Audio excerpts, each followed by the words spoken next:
నమస్తే. Teachers couple talk channel నుండి లక్ష్మణ్ ఏకాంబరం. ఈరోజు ఒక ప్రత్యేకమైన వీడియోతో మీ ముందుకు రాబోతున్నాను. మొదటిసారి మా ఛానల్ ఫాలో అయ్యేవాళ్ళు తప్పకుండా బెల్ ఐకాన్ సెట్ చేసుకోండి. ఆల్ నోటిఫికేషన్ రూపంలో మేము ఏ వీడియో చేసినా కూడా ఎప్పటికప్పుడు నోటిఫికేషన్ రూపంలో వస్తుంది. అందరికి అన్ని విషయాలు తెలుస్తూ ఉంటాయి. ఇక ఆలస్యం చేయకుండా నేటి వీడియోలోకి వెళ్దాం. మరో కొత్త దేశం అవతరించింది. పాకిస్తాన్ నుంచి బలూచిస్తాను స్వతంత్ర దేశంగా ప్రకటించుకుంది. ఆ విషయాలతో మీకు వీడియో రూపంలో అందించబోతూ ఉన్నాను. జిన్నా చేసిన ద్రోహమే పాక్‌కు ముప్పుగా మారిందా? బలూచిస్తాను ఎందుకు స్వతంత్ర దేశంగా ఏర్పడాలనుకుంటుంది? మనం పరిశీలించినట్లయితే ఖనిజ సంపద అధికంగా ఉన్న బలూచిస్తాన్ రాష్ట్రం పాకిస్తాన్ నుంచి స్వతంత్రం కోరుతూ దశాబ్దాలుగా సాయుధ పోరాటం చేస్తూ ఉంది. ఇది పాక్ భద్రతా ముప్పుగా పరిణమించింది. ఈ క్రమంలోనే ఇరాన్, ఆఫ్ఘనిస్తాన్ సరిహద్దుల్లో రైలు హైజాక్ చేసింది బలూచిస్తాన్ లిబరేషన్ ఆర్మీ. దీన్ని బిఎల్ఏ అంటారు. ఇంతకీ బలూచిస్తాన్ ఎందుకు పాక్ నుంచి విడిపోవాలనుకుంటుంది? దీని వెనక ఉన్న చరిత్ర ఏంటో ఒకసారి పరిశీలించినట్లయితే, పాకిస్తాన్ స్వాతంత్రం పొందినప్పటి నుంచి చెలరేగుతున్న బలూచ్ ఉద్యమంలో తాజాగా చోటు చేసుకున్న రైలు హైజాక్ అతిపెద్ద ఘటనగా చెప్పుకోవచ్చు. బలూచ్ తిరుగుబాటుకు మూలం పాకిస్తాన్ జాతిపిత మహమ్మద్ అలీ జిన్నా చేసిన ద్రోహం అని చెబుతూ ఉంటారు. నాడు పాక్‌తో విలీనం కావడానికి బలూచిస్తాన్ ఏమాత్రం ఇష్టపడలేదు. పాకిస్తాన్‌లో విస్తీర్ణంలో అతిపెద్ద రాష్ట్రమైన బలూచిస్తాన్ ఎల్లప్పుడూ స్వతంత్రంగా ఉండాలని కోరుకుంటూ వచ్చింది. నాడు రష్యా నుండి తన వలస ప్రయోజనాలను రక్షించుకునేందుకు బ్రిటిష్ పాలకులు ఈ ప్రాంతాన్ని ఒక స్థావరంగా ఉపయోగించుకున్నారు. అయితే భారతదేశ విభజన తర్వాత పలు పరిణామాల నేపథ్యంలో పాకిస్తాన్‌లో బలూచిస్తాన్ విలీనమైంది. ఇది స్థానికులకు నచ్చలేదు. దీంతో స్వతంత్ర బలూచిస్తాన్ కోసం ఉద్యమం ఆరంభమైంది.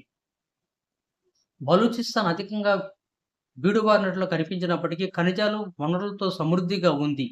ఛాగి జిల్లాలోని రెకోదిక్, సైందక్ ప్రాంతాల్లో అపారంగా బంగారం, రాగి నిక్షేపాలు ఉన్నాయి. అలాగే బలూచిస్తాన్‌లోని పలు ప్రాంతాల్లో సీసం, జింకు, బొగ్గు నిక్షేపాలు కూడా ఉంటాయి. బలూచ్‌కు సొంతమైన ఈ వనరులను పాక్ ప్రభుత్వం దోపిడీ చేస్తుందని బలూచ్ ఎప్పటినుంచో ఆగ్రహం వ్యక్తం చేస్తుంది. ఈ నేపథ్యంలోనే తిరుగుబాటు సంస్థలైన Balochistan liberation army BLA, Balochistan liberation front బిఎల్ఎఫ్‌లు బలూచ్ స్వాతంత్ర్యం కోసం తీవ్ర ఉద్యమాన్ని ప్రారంభించాయి. ఈ సంస్థలు పాకిస్తాన్ భద్రతా సంస్థలు మౌలిక సదుపాయాలపై దాడులు తెగపడ్డాయి.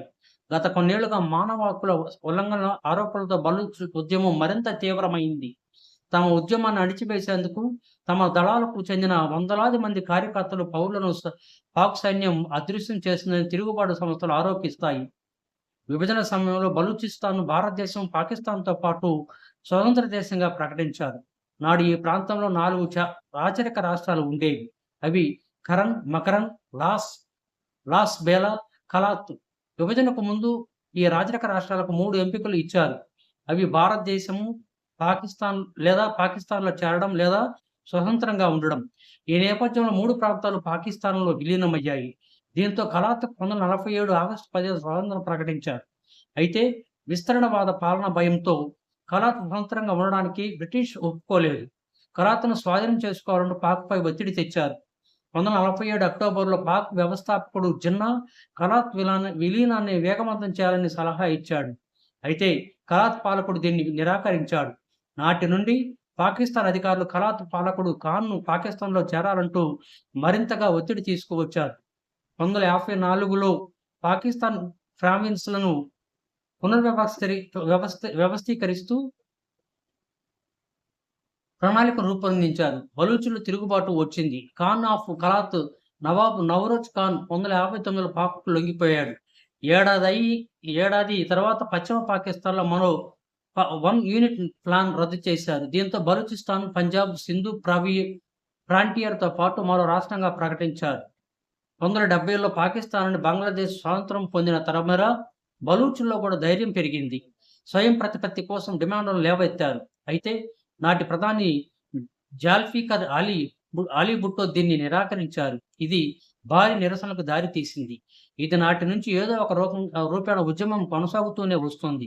గత కొన్నేళ్లుగా పాక్ భద్రతా సిబ్బంది మౌలిక సదుపాయాలు ప్రాజెక్టులను లక్ష్యంగా చేసుకొని బలూచ్ దాడులు కొనసాగుతూ ఉన్నాయి. అయితే అప్పట్లో బలూచ్ డిమాండ్లకు పాకిస్తాన్ ప్రభుత్వం అంగీకరించే సూచనలు కనిపించడం లేదని విశ్లేషకులు వివరించారు. అలానే బలూచిస్తాన్ ఎందుకు బగ్గుమంటోంది మనం పరిశీలించినట్లయితే బలూచిస్తాన్ ఖైబర్ పఖ్తన్ఖ్వాలా మీద పాకిస్తాన్ ప్రభుత్వం పట్టు కోల్పోయిందని ఫిబ్రవరి 15న అక్కడి మత రాజకీయ నాయకుడు మౌలానా ఫజలుర్ రహమాన్ ధ్వజమెత్తారు. సాక్షాత్ నేషనల్ అసెంబ్లీ సాక్షిగా ఆయన ఈ వ్యాఖ్యలు చేశారు. అక్కడ పరిస్థితికి ప్రభుత్వం, సైన్యంతో పాటు ఐఎస్ఐ కూడా కారణమేనని అన్నారు. ఈ మాటలు వినిపించడం రోజునే ఫిబ్రవరి 20న బలూచిస్తాన్ మరొకసారి బగ్గుమంది.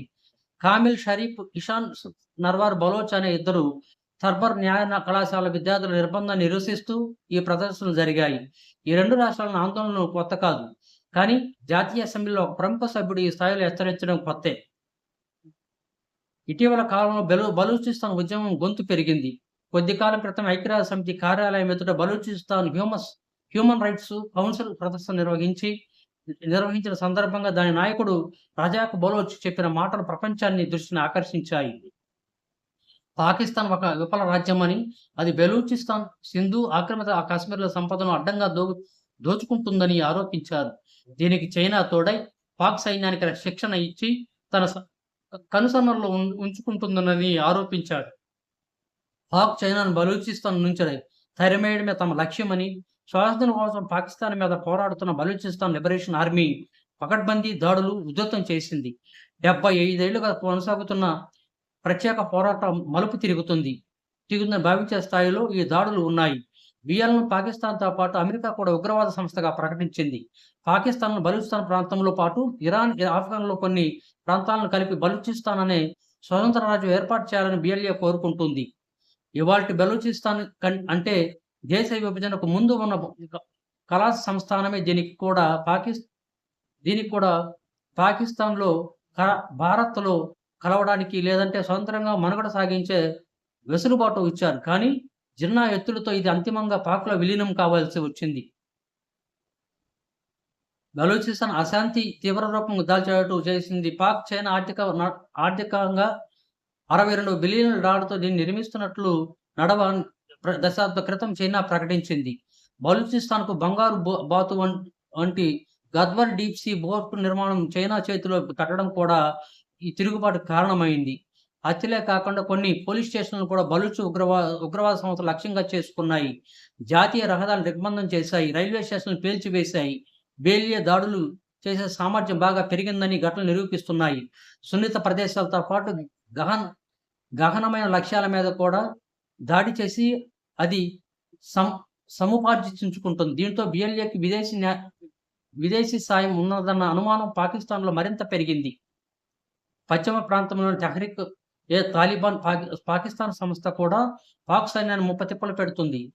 చిరకాలంగా బెలూచిస్తాన్ ప్రజల పట్ల పాకిస్తాన్ ప్రభుత్వం అణిచివేత వైఖరి అవలంబిస్తుంది. అక్కడి పౌరులను అపహరించి మళ్ళీ వారి జాడ లేకుండా చేయడం స్థానిక ప్రభుత్వ నిఘా సంస్థలు చేస్తున్న పనేనని 2023 నాటికి ఒక నివేదిక పేర్కొంది. రాజ్యాంగేతర హత్యలకు వ్యతిరేకంగా గళం ఎత్తుతున్న voice of the Baloch missing persons Baloch youth జహతీ కమిటీ సభ్యులను కూడా భద్రతా బలగాలు తీవ్రంగా హింసిస్తున్నాయి. బలూచిస్తాన్లో ఎన్నికలు ప్రహాసంగానే జరుగుతున్నాయి. ప్రభుత్వాలు, వ్యవస్థలు, సైన్యం ఎన్నికలు తమకు అనుకూలంగా జరుపుకుంటూ వస్తున్నాయి.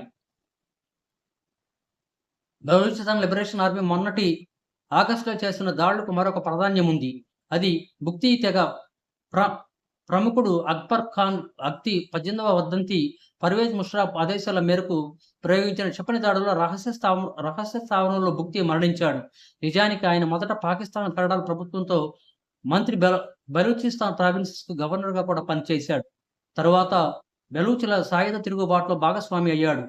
జాల్ఫికర్ అలీ భుట్టో ఉరితీత ఎంతో తప్పిదమో బుక్తిని హతమార్చడం కూడా అంతే తప్పిదమని విశ్లేషకులు హెచ్చరించారు. 1970లో బలూచిస్తాన్ లిబరేషన్ ఆర్మీ ఆవిర్భించినప్పటికీ దూకుడు పెంచింది మాత్రం ఆయన మరణం తర్వాతే. ఈ నేపథ్యంలో బెలూచిస్తాన్ ఉద్యమకారులు భారత వైపు ఆశగా చూడటం ఒక పరిణామం. వారి ప్రదర్శనలో భారత్ అనుకూల ప్లకార్డులు ప్రదర్శించడం సాధారణమైంది. పాక్ ప్రస్తుత పాక్ ప్రస్తుత పరిస్థితులను బట్టి ఆ తొంటరి పిల్లాడికి బుద్ధి చెప్పాల్సిన బాధ్యత, హక్కు భారత్‌కు ఉన్నాయని హెచ్చరించింది. అంతేగాకుండా ఏప్రిల్ 22న ఇండియాలో జరిగిన పహల్గాం దాడుల్లో ముజాహిద్ ఉగ్రవాదులు 28 భారతీయ టూరిస్టులని హతమార్చడం జరిగింది. వ భారత నారీమణుల దీనికి బదులుగా ఆపరేషన్ సింధూర్ పేరుతో భారతదేశం పాకిస్తాన్ పైన చేసిన తీవ్రమైన దాడులకి సుమారు 100 మంది ఉగ్రవాదులు హతమార్చడం జరిగింది. ఇదే సమయంలో భారత్ పోరాటం చేస్తున్న అదును చూసుకొని బలూచిస్తాన్ కూడా తీవ్రమైన దాడుల్ని పాకిస్తాన్ పైన తీవ్రమైన దాడులు చేయడానికి ఉసిగొలిపింది. ఈ దాడుల ప్రభావంతో పాకిస్తాన్ ఉక్కిరిబిక్కిరైపోయింది. ఇక మే 14వ తారీఖున బలూచి కెన్నాట్ ప్రాంతాన్ని రాజధానిగా చేసుకొని తమ స్వతంత్ర దేశంగా ప్రకటించుకొని పార్లమెంటు భవనాలని అన్నిటిని కూడా ఏర్పాటు చేసుకుంటూ ఐక్యరాజ్య సమితికి, భారతదేశానికి విన్నవించుకుంది తమని గుర్తించమని. ఐక్యరాజ్య సమితిలో గుర్తింపుని ఇప్పించమని, భారత్‌ని ప్రోత్సహించమని చెప్పి ప్రాధేయపడుతూ ఉంది. ఈ విధంగా బలూచిస్తాన్ యొక్క తీవ్ర ఉగ్రవాద పోరాటాన్ని పోరాటంతో స్వతంత్ర దేశం స్థాయికి అది ఎదగగలిగింది. పాకిస్తాన్‌లో ఉగ్రవాదుల్ని హతమార్చడంలో భారత్‌తో పాటు బలూచిస్తాన్ యొక్క గెరిల్లా పోరాటం ఒక ముఖ్య కారణం. ఈ వీడియో మీకు నచ్చితే మా ఛానల్ సబ్స్క్రైబ్ చేయండి, లైక్ చేయండి, షేర్ చేయండి. మరందరికీ ఇలాంటి విషయాలు తెలియజేసే అవకాశం మాకు కల్పించండి. చూస్తూనే ఉండండి. మరో రోజు మరో మంచి వీడియోతో మీ ముందుకి టీచర్స్ కపుల్ టాక్ ఛానల్.